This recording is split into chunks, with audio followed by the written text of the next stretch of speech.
Hello everyone, this is CA Keval Mota, and in this lecture we are going to study and revise the chapter of inspection, search and seizure under GST.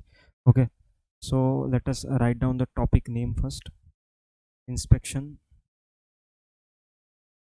inspection, search, seizure and arrest. Okay, this is the topic name which we are going to discuss in detail today. Okay, so these three topics are covered under section 67 of CGST Act.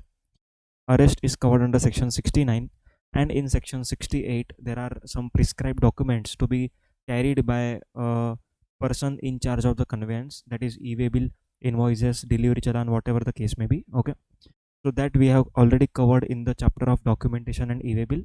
So as far as this chapter is concerned, section 67 and section 69 will hold a good weightage. Okay, along with that, section 70 is also there, that is access to business premises and all that, but that is not very important.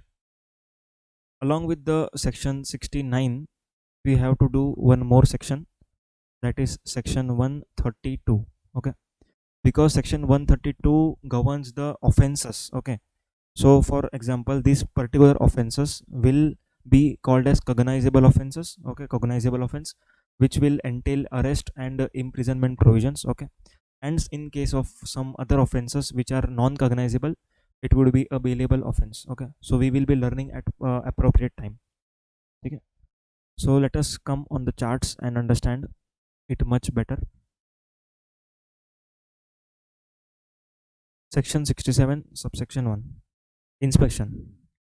So let us understand the meaning of the term inspection. What is inspection? It is a softer provision than search to enable officer to access any place of business of a taxable person, and also any place of business of a person engaged in transporting goods, or who is a owner or an operator of warehouse or godown. Okay, so basically inspection is a softer word than search. Search means what? Search मतलब क्या होता है? Search मतलब कि मुझे पता है कि यहाँ पर कुछ चीज़ छुपी हुई है, ठीक है? छुपी हुई चीज़ को ढूंढना उसको कहते हैं सर्च. ओके, मतलब मेरे को पता है कि आपने इस चीज़ को कंसील किया है, आपने इस चीज़ को जानबूझकर छुपाया है, देन मैं आपके यहाँ पर सर्च कंडक्ट करूँगा. Okay, search is a much heavier provision. Inspection क्या होता है कि भाई मैं सिर्फ आपके प्लेस ऑफ बिजनेस पर आऊँगा, मैं खाली चेकिंग करूँगा, ठीक है? जो भी मेरे को रिलेवेंट चीज़ें लगती है, रिकॉर्ड्स लगते हैं चेक करने, वो मैं चेक करूँगा, ठीक है? In few circumstances. अब वो कौन से सर्कमस्टेंसेस है जिसमें इंस्पेक्शन किया जा सकता है, वो समझते हैं. A proper officer not below rank of JC, joint commissioner या उसके ऊपर का ही बंदा होना चाहिए जो पर्सन इंस्पेक्शन करने आ रहा है. क्लियर? ठीक है, जॉइंट कमिश्नर क्या करेगा? एक ऑथोराइजेशन देगा. ठीक है, वारंट अपन बोलते हैं, पता? वारंट मतलब permission, yes you can go for inspection. So जो परमिशन होती है इंस्पेक्शन की, वो किससे आनी चाहिए? जॉइंट कमिश्नर या उसके ऊपर वाले ऑथोराइज्ड ऑफिसर से परमिशन आना चाहिए प्रॉपर ऑफिसर को कि yes now you can go for inspection. ठीक है, तो जब भी आपके प्रीमाइसेस में इंस्पेक्शन होगा तो सबसे पहले आप क्या चेक करोगे कि अप्रूवल है कि नहीं. इंस्पेक्शन करने का अप्रूवल है भी या नहीं है, या आप लोग अपने मन मर्जी आ चुके हो. क्लियर है? तो first you have to check whether permission has been obtained from a proper authority or not. Okay, if such proper officer has reason to believe. Reason to believe मतलब कि कुछ ऐसा उसके नॉलेज में है, there is some material evidence in his knowledge which is sufficient that you have suppressed any transaction. आपने किस चीज़ को छुपाया है या आपने कुछ गलत काम किया है, उसका मेरे पास रीज़न टू बिलीव है. ठीक है? ओके, कुछ मटेरियल फैक्ट्स मेरे नज़र में है, या कुछ आपने ऐसा किया उसका मेरे पास एविडेंस है. क्लियर? अब किस टाइप का एविडेंस होना चाहिए? ठीक है, taxable person has suppressed any transaction. आपने किसी भी ट्रांजेक्शन को सप्रेस किया है. सप्रेस मतलब आपने डिटेल में उसके फैक्ट्स शो नहीं किए. क्लियर है? सेल ट्रांजेक्शन हुआ 1 लाख का, आपने दिखाया 90,000. You have suppressed this supply of goods और सर्विसेज. ओके, सप्लाई का इंफॉर्मेशन को सप्रेस करना, या तो स्टॉक को सप्रेस करना, मतलब ऐसा बताना कि आपने ये परचेस किया ही नहीं, आपने इसको सप्रेस किया. ठीक है? या तो फिर एक्सेस क्लेम करना, credit. If you are claiming excess credit, then also it would amount to suppression of any transaction. Suppression is not like कम ही बताना, सप्रेस मतलब छुपा देना, क्लियर। ज़्यादा क्रेडिट आपने लिया या तो कम सेल दिखाया, all this is called as suppression of any transaction और contravened any provisions of this act with an intent to evade taxes. Okay, so this intention is very important. Okay, सच में evade किया कि नहीं is irrelevant, अगर आपने intention भी रखा tax evasion का, then also you are in the ambit of this section. Okay, so whenever you are suppressing any transaction in relation to supply of goods or services or stock, or you are claiming excess credit, okay, then in that case आपके premises पर inspection हो सकता है, clear है. Next possibility is whenever you are engaged in the business of transporting goods. Okay, आप transporter हो और आपने ऐसे गुड्स को ट्रांसपोर्ट किया है जिस गुड्स ने टैक्स का पेमेंट को एस्केप किया है, क्लियर. मतलब इस गुड्स के ऊपर अगर मैंने समझो टैक्स का पेमेंट नहीं किया है और आपने अगर उस गुड्स को ट्रांसपोर्ट किया, then also you will be liable for inspection. आपका जो प्रीमाइजेस है वहाँ पर आ सकता है कोई भी proper officer with proper approval for inspection of that premises, clear. और he has kept his accounts in such a manner which is likely to evade taxes. Okay, आपने अकाउंट्स ठीक से मेंटेन नहीं किया, आपने सेल के बिल छुपा दिए, ठीक है, आपने अकाउंट्स एंड रिकॉर्ड्स को प्रॉपर नहीं रखा है, तो इन दिस केसेस आप इंस्पेक्शन को न्योता दे रहे हो, ठीक है. आपके यहाँ पर इंस्पेक्शन के लिए लोग आ सकते हैं if they have reason to believe that you have entered into this particular transactions. I hope this is clear now. Okay, ये होता है इंस्पेक्शन. Next is search. अब अगर हम सर्च एंड सीजर की बात करें, सर्च मतलब ढूंढना, सीजर मतलब कि हम अपने ताबे में लेते हैं, that is we are taking that in our custody, इसको बोलते हैं seizure. Seizure can be of documents और गुड्स और anything. Okay, and in some cases where seizure is not possible, we detain the goods. For example there is a heavy machinery, एक बड़ा machinery है, okay, अब उसको मैं लेके नहीं जा सकता ऑफिस में, मेरे डिपार्टमेंट में लेके नहीं जा सकता. Okay, so in that case I detain it, मैं उसका यूज़ को प्रोहिबिट कर देता हूँ. Whenever you are going to use that capital goods or that machinery, you have to obtain a prior permission from me. Okay, ऐसा वो prohibitory order में लिखा होता है. So let us read that. Search in plain language means finding something concealed. कुछ चीज़ आपने जानबूझकर छुपाई हुई है, ठीक है, उस छुपी हुई चीज़ को ढूंढना, उसको बोलते हैं search. Whereas seizure means taking possession of the property forcibly by an officer under legal process. Legal process means there are sections which are enabling an officer to seize the goods. Okay, तो scissor मतलब क्या, property का position लेना, चाहे वो फिर documents हो, चाहे वो फिर गुड्स हो, कुछ भी हो, उसका पोजीशन लेना, उसको बोलते हैं सीजर, क्लियर है. A proper officer not below rank of JC. Similarly जो हमने उधर सीखा इधर भी ऐसा ही है, प्रॉपर ऑथराइजेशन होना चाहिए for seizure and search. Okay, when he has reason to believe, when he has reason to believe, वहाँ पर reason to believe क्या था, suppression of facts in relation to supply, claiming excess credit, contravening the provisions of GST Act with the intent to evade taxes. यहाँ पर क्या है ध्यान देना, when he has the reason to believe that goods liable for confiscation are secreted.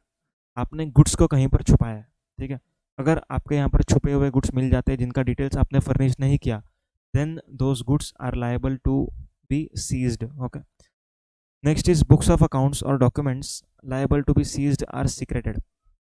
Okay, मतलब आप लोग को पता चला कि भाई कोई प्रॉपर ऑफिसर्स आने वाले हैं या ऐसा कुछ आपके पास इन्फॉर्मेशन था और आपने उसको छुपाने की कोशिश की, ठीक है, जो फ्रॉडलेंट डॉक्यूमेंट्स हैं आपके, उसको आपने छुपाया, आपने उसको सीक्रेट रखा, secreted means you have hidden those documents.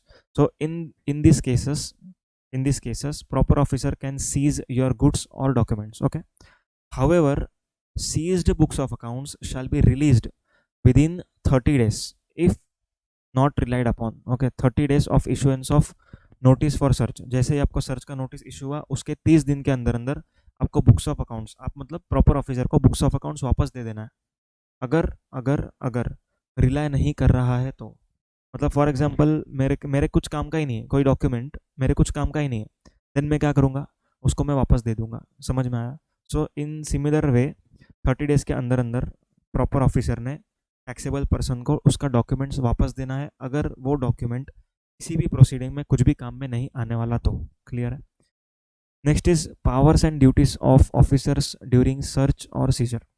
Search के दौरान क्या पावर्स होती है ऑफिसर्स की, वो हम समझते हैं अब। Proper officer can seize goods, books of accounts और डॉक्यूमेंट्स। ओके, ये हमने देख लिया। Goods can be detained if seizure is not possible. अगर सीजर पॉसिबल नहीं है, हैवी मशीनरी है, तो हम क्या कर सकते हैं, डिटेन कर सकते हैं। प्रॉपर ऑफिसर को इन सब गुड्स का या तो बुक्स ऑफ अकाउंट्स का इन्वेंट्री मेंटेन करना पड़ेगा। क्लियर है? इन्वेंट्री मीन्स मैंने कितने गुड्स सीज किए, क्या क्वांटिटी थी, क्या गुड्स का नाम था, कितने क्वांटिटी में सीज किया। ठीक है, ये पूरा एक रिकॉर्ड मेंटेन करना पड़ेगा प्रॉपर ऑफिसर को। Retain books of accounts not relied upon shall be return within 30 days of issuance of search notice. If they are relied upon, अगर समझो कि आपके काम में आने वाला है कोई बुक्स ऑफ अकाउंट्स, तो जब तक प्रोसीडिंग्स एंड नहीं होती तब तक आप अपने पास रख सकते हो, तब तक proper officer can keep that books of accounts. Okay, next is proper officer has the power to seal break open the door. ठीक है, एग्जाम्पल, अगर आप बोलते हो चाबी नहीं मिल रहा है, ठीक है, ये अलमारी में है, कुछ चीज़ें रखी हुई है पर चाबी नहीं मिल रहा है। Okay, then the proper officer has the right और has the power to break open that door. Okay, or any electronic devices or box where goods or documents are suspected to be concealed. Okay, जहाँ पर उसको लगता है कि आपने छुपाया होगा। आपने पिक्चर्स में देखा होगा कि जो पीओपी के ऊपर कुछ होता है उसको हम तोड़ देते हैं। ठीक है, so there is a proper provision in the act for proper officer to do so. Okay, next is person from whom books of accounts or documents are seized may take photocopies or extract. अगर example मेरे यहाँ से कुछ documents लेके जा रहे हैं, so if I want I can take photocopies of that documents or I can take extracts of that documents. Okay, next is provisional release of goods seized is possible. Okay, means मेरा goods वो लोगों ने seize करके लेके गए। ठीक है, अब मुझे क्या चाहिए, वो गुड्स मुझे चाहिए। So what I will do is I will apply for provisional release of those seized goods. Okay, but for applying for this provisional release I have to sign one bond, I have to execute one bond in GST INS 04 for the value of goods. Okay, and bond के साथ साथ मुझे एक security भी furnish करना पड़ेगा which would be the which would be of the amount equivalent to tax amount. Okay, tax interest penalty का total होगा वो। clear है? It shall be noted that goods released provisionally shall be mandatorily taken by person within 1 month. ठीक है, 1 महीने में आपको वो प्रोविजनल गुड्स लेकर के जाना है। ओके, अगर आप नहीं आते हो लेने के लिए then proper officer can dispose of those goods. Okay, next is seized goods shall be returned if no notice has been issued by proper officer within 6 months. ठीक है, गुड्स लेकर के गया हो, ठीक है, गुड्स लेकर के गया, अभी उसको क्या करना चाहिए था, एक प्रॉपर नोटिस इशू करना है कि भाई आपने ऐसा ऐसा काम क्यों किया। ठीक है, अगर वो नोटिस 6 मंथ्स के अंदर अंदर इशू नहीं करता देन जो भी गुड्स उसने सीज किया है वो उसको वापस लौटाना पड़ेगा। I hope this is clear now. Okay, next is perishable और hazardous goods. if your goods are of short span of life, they are having short shelf life. Okay, so in this case आपको perishable goods है। Okay, तो अगर आप market value या तो फिर tax का अमाउंट पे कर देते हो, मार्केट वैल्यू और tax amount which ever is lower, ठीक है, देन पेरिशेबल गुड्स को रिलीज किया जाएगा। ओके, एंड अगर पेरिशेबल गुड्स के रिगार्ड्स में आप टैक्स अमाउंट या तो मार्केट वैल्यू का पेमेंट नहीं करते हो then in that case proper officer can dispose of those perishable goods. Okay, next is notes. The basic difference between seizure and confiscation is seizure can be of any goods but confiscation can be of offending goods. Books of accounts can be seized not confiscated. Okay, it is self explanatory. जो offending goods होंगे, fraudulent वाले goods होंगे, उनको confiscation किया जाता है। ठीक है, सीजर सिर्फ और सिर्फ जो प्रॉपर गुड्स होते हैं उनका हो सकता है provided they are seemed to be secreted. Okay, secreted होंगे, आपने उसका टैक्स का चोरी किया है तो वो सीज हो सकता है। बट जो ऑफेंडिंग गुड्स होंगे जिन पे आपने फ्रॉडलेंटली टैक्स का चोरी किया है या तो फिर ऑफेंस क्रिएट किया है under any act, that is for example smuggled goods है, तो that goods can B confiscated by the proper officers. Okay, so here we complete with the provisions of inspection, search and seizure. Next, coming to the provisions of arrest. Now before understanding the provisions of arrest, it is very important to understand the meaning of cognizable offense and non-cognizable offense. Okay, cognizable and non-cognizable, ये दोनों का meaning समझना बहुत ज़्यादा ज़रूरी है। Clear है? Cognisable offence means a serious kind of offence. क्या होता है ये? Serious kind of offence. Serious मतलब इतने सीरियस कि कोर्ट का अगर हम सर्च वारंट, कोर्ट का जो वारंट होता है, अरेस्ट वारंट, सॉरी, कोर्ट का अगर हम अरेस्ट वारंट लेने गए तो इट कैन हैपन दैट जो भी आपका जो टैक्स पेयर है जिसने चोरी किया है वो भाग जाए. ठीक है, it is a very serious kind of offence. So in that case you can arrest without warrant as well. So in case of cognizable offence arrest can be done without warrant. However, in case of non-cognizable offense, which are of less serious nature, in that case अपने पास arrest का warrant होना चाहिए. ठीक है, अगर arrest का warrant नहीं है तो अरेस्ट नहीं हो सकते आप. क्लियर है? अरेस्ट का वारंट लाना पड़ेगा एंड देन होगा वो. एंड अगर आप अरेस्ट होते हो तो non cognizable offences are bailable offence. Okay, they are bailable offence. Bail मतलब जमानत, जमानत पे आपको छोड़ा जा सकता है. क्लियर है? And in case of cognizable offenses, these are non-bailable offenses. Non-bailable offenses. Okay. Further to note, in case of cognizable offenses,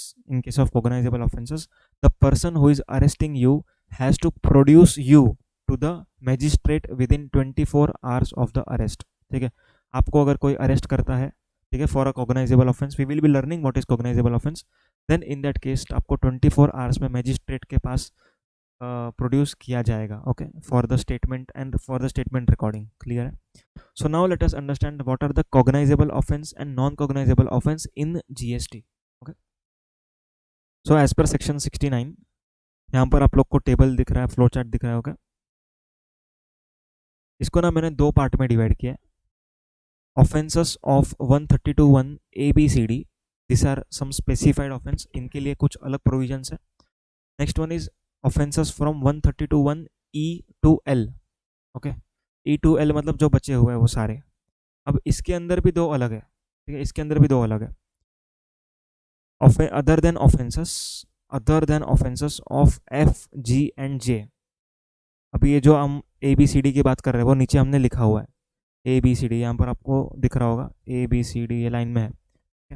So depending upon the offense you have to select which branch you have to go. Okay, किधर आप fall हो गए वो यहाँ पर आपको देखना है, on the basis of offense and on the basis of amount of the offense. Okay, so for F, G and J, these are very less serious kind of offense. सबसे कम serious offense है F, G and J. F, G and J छोड़ के and ABCD छोड़ के, ध्यान देना, F, G, J छोड़ के एंड ABCD छोड़ के बाकी के जो ऑफेंसेस है वो ये है. Clear? ABCD, three branches totally, ABCD, FGH and other than this two. Okay, ABCD, FGJ and other than this two. Okay, तो सबसे पहले समझते हैं ABCD. तो first let us understand what are the offences in ABCD. These are serious offenses. These are very serious offenses. Supplies without issue of invoice. अगर आपने किसी को गुड्स सप्लाई किया और इनवॉइस इशू ही नहीं किया with the intention to evade taxes. Okay, मतलब आप क्या कर रहे हो? चोरी कर रहे हो टैक्स की. आप इनवॉइस इशू करोगे तो आपको टैक्स भरना पड़ेगा. But what are you doing? You are selling goods without issuing tax invoice. Next one, आप इनवॉइस तो इशू कर रहे हो but you are not supplying goods. Okay, why do the people do these things? It is called as fake invoicing. Okay, supposingly I have huge amount of credit, what I will do, I will pass on this credit to some another person who is in requirement of ITC. Okay, and I will charge some commission in cash. This is the fake invoicing going on in the market. Okay, you can search on the Google. Recently some CA firms or some CA students were also arrested for doing this practice. Okay, so issues any invoice or bill of supply without supply. Okay, leading to wrongful availment of ITC. Okay, जिस person ने भी ITC लिया है उसको goods तो मिला नहीं है, सिर्फ इनवॉइस मिला है. Okay, so in that case it is called as fake invoicing and it is called as fraudulent ITC. So this is a second kind of offense, B. Third one is C, avails ITC without invoice. Okay, you are not receiving any invoice but still you are availing ITC. Okay, or you are availing ITC with the help of such invoice wherein goods were not supplied. Okay, मतलब fake invoice के basis पे अगर आप ITC लेते हो तो भी आप यहाँ पर कवर हो जाओगे. Clear? D, he is collects any amount as tax but fails to pay the same to the government beyond a period of 3 months. ठीक है, आपने अपने रिसिपिएंट से टैक्स का कलेक्शन किया है, ओके, एंड आप गवर्नमेंट को 3 महीने में नहीं दे पा रहे हो, ठीक है, 3 महीने तक आपने नहीं दिया, तो दिस 4 ऑफेंसेस आर 132(1) ABCD. अब समझते हैं कि इसमें कॉग्नाइजेबल क्या होगा, ओके, कॉग्नाइजेबल ऑफेंस क्या होगा, अरेस्ट का प्रोविजन किस तरीके से लगेगा, ध्यान देना. If amount of such tax evasion, if amount of such tax evasion, not value of goods, tax evasion is more than 1 crore but less than 2 crore, ध्यान देना. If such offenses, that is 132(1) ABCD, if it is more than 1 CR but less than 2 CR, then the person cannot be arrested. The person cannot be arrested, okay, arrest नहीं हो सकता, ठीक है. This offense is non-cognizable offense. Non-cognizable offense means it is a bailable offense. I hope this is clear, okay.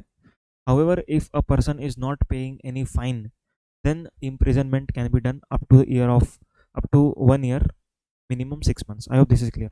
मतलब 1 करोड़ से ज़्यादा है पर 2 करोड़ से कम है तो आप अरेस्ट नहीं हो सकते, ठीक है. पर अगर आप प्रॉपर फाइन पे नहीं करते हो उस गुड्स के ऊपर, ठीक है, जो भी सेक्शन 122 में लिखा है, 128, 129 जो भी है, 130 कॉन्फिस्केशन, उस सब में अगर जो भी पेनल्टी है, जो भी फाइन है, अगर वो फाइन आप पेमेंट नहीं करते हो, then you can be imprisoned for 1 year और minimum 6 months. I hope this is clear, okay. ये हुआ 1 करोड़ से ज़्यादा, 2 करोड़ से कम. नेक्स्ट इज 2 करोड़ से ज़्यादा बट 5 करोड़ से कम. More than 2 CR but less than 5 CR, okay, up to 5 CR. In this case person can be arrested, arrest हो सकता है, ठीक है.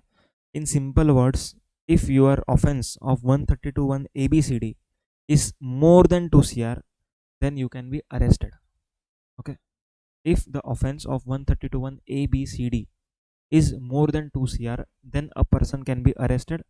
However, if the amount of tax evasion exceeds 5 CR, then it would be termed as cognizable offense, okay. ध्यान से समझा, वापस एक बार बता रहा हूँ. 1 करोड़ से ज़्यादा है, 2 करोड़ से कम है, ठीक है, अरेस्ट नहीं हो सकता है, ठीक है, non cognisable and bailable offence. Clear है. आपको फाइन पे करना है, अगर आप फाइन पे नहीं करते तो इम्प्रिजनमेंट हो सकता है up to 1 year, minimum 6 months, okay. Next is 2 crore से ज़्यादा है, तो क्या बोला मैंने, अरेस्ट हो सकते हो आप, ठीक है, अरेस्ट होगा, but it is a non cognizable offence, ठीक है. यहाँ पर इसको नॉन कॉग्नाइजेबल के कैटेगरी में ट्रीट किया गया है, non cognisable and bailable offence. Clear. अब इसमें पेनल्टी क्या है, फाइन जो है वो आपको भरना पड़ेगा, plus imprisonment up to 3 years. यहाँ पर इम्प्रिजनमेंट का पीरियड बढ़ गया, up to 3 years, minimum 6 months. I hope this is clear, okay. 2 CR से ज़्यादा है बट 5 CR से कम है, या तो 5 CR तक है, ठीक है, up to 5 CR, then the person can be arrested. However that offence would be a non cognizable offence and bailable offence, okay. जमानत पर छूट सकते हो आप, it is a non cognizable offence. It means still it is not treated as a serious offence. It means you cannot be arrested, ध्यान देना, you cannot be arrested without warrant. Warrant लाना पड़ेगा, जिसको भी ऑफिसर को arrest करना है आपको, he has to bring warrant from the court. I hope this is clear. Then only you can be arrested. Clear है. But if your offence of 132(1) ABCD exceeds 5 CR, ठीक है, tax evasion exceeds 5 CR, then you can be arrested even without warrant. I hope this is clear. This is called as cognizable offense. ये होता है power of cognizable offense, ठीक है. मतलब इतना power है कि ये काफ़ी ज़्यादा अमाउंट की चोरी है, यहाँ पर आपको बिना वारंट के भी अरेस्ट किया जाता है. क्लियर है. So it is a cognizable offense and non bailable offense, okay. So in case of cognizable offense you have to be produced to magistrate within 24 hours of arrest. Clear है. Fine as applicable and imprisonment 5 years, अब minimum 6 months. यहाँ पर 1 year था, यहाँ पर 3 years है, यहाँ पर 5 years है. I hope this is clear, okay. Repeating it once again. 1 crore से ज़्यादा, 2 करोड़ से कम, मतलब अप टू 2 करोड़, देन आप अरेस्ट हो ही नहीं सकते हो. क्लियर है. आपको क्या है, फाइन पे करना है. अगर फाइन पे नहीं किया तो आप इम्प्रिजनमेंट हो सकते हो up to 1 CR, minimum 6 months. If tax evasion is more than 2 CR up to 5 CR, then you can be arrested, okay. But this offense would be a non cognizable offense, it would be a bailable offense. Fine आपको पे करना है and imprisonment हो सकता है 3 साल का, minimum 6 months. If your tax evasion is more than 5 crore, then it is a cognizable offense. You can be arrested without warrant. Without warrant भी आप अरेस्ट हो सकते हो. इम्प्रिजनमेंट 5 ईयर्स का हो सकता है, मिनिमम 6 मंथ्स का होगा. क्लियर है? फाइन भरना पड़ेगा. I hope this is clear.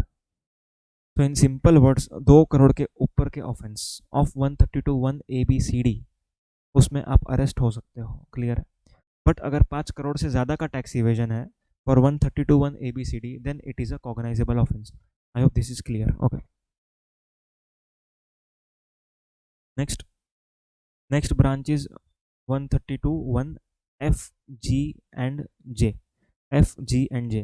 अब ये जो भी ऑफेंस होंगे इसमें सिर्फ 6 मंथ्स का ही इम्प्रिजनमेंट हो सकता है, क्योंकि this are very less severe offences. What are those offence? Let's see. F, G and J. Okay. F falsifies or substitutes financial records और produces fake accounts और documents. अगर आप fake information या false information produce करते हो तो. G obstructs or prevents any officer in discharge of his duties. F, G and J tampers with the documents or material evidence. Okay, if you are tampering with any evidence or any material evidence, आप छुपा देते हो, आप invoice फाड़ देते हो, ऐसा कुछ भी आप करते हो, then you are under this offense. Okay, 132(1) F, G and J. So these offenses are bit less severe offenses. In this case, imprisonment up to 6 months is possible, or with fine, or both. Clear? And other than ABCD, other than FGJ, whatever offenses are there, all the offenses are non cognizable offense. ठीक है? FGJ भी non cognizable है, ध्यान देना. Even if the value of tax evasion is more than 5 CR, they are non cognizable offense. Okay, but you can be, but यहाँ पर आपको fine भरना पड़ सकता है. क्लियर है? यहाँ पर अरेस्ट नहीं हो सकते आप. सबसे important point, in case of offences other than 132(1) ABCD less than 1 CR. Okay, अगर लेस देन 1 CR है तो कुछ भी नहीं होना है. 1 CR से ज़्यादा, 2 CR से कम है, अरेस्ट नहीं हो सकते. ठीक है? However in case of offences of other than 132(1) ABCD, 132(1) ABCD more than 2 CR, 132(1) ABCD more than 2 CR, अगर आप इसको हटा दो तो बाकी सारे जो ऑफेंसेस है they are non-cognizable offenses, and in those offenses you cannot be arrested. I hope this is clear. Okay. Amount of tax evasion, if it is more than 1 CR but less than 2 CR, that is up to 2 CR, fine will be applicable. If fine is not paid, then imprisonment of 1 year is applicable. Amount of tax evasion is more than 2 CR but less than 5 CR, fine would be applicable.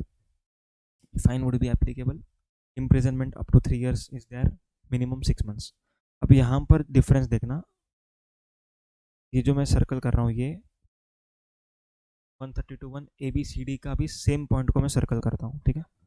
This is the point. What is the difference? Please identify करो क्या difference है. Difference is यहाँ पर arrest हो सकता है. ठीक है? Here I can be arrested, here I can not be arrested. Why?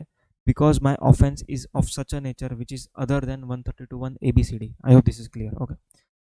Next is, if amount of tax evasion is more than 5 CR, 5 crore से ज़्यादा का टैक्स इवेजन है तो फाइन तो लगेगा. Imprisonment 5 years, minimum 6 months. I hope this is clear. Okay, तो here we complete with the arrest provision. And इसमें और एक important point, in case of subsequent conviction for any of the offence under section 132, अगर आप first time करते हो तो जो हमने डिस्कस किया वो एप्लीकेबल है.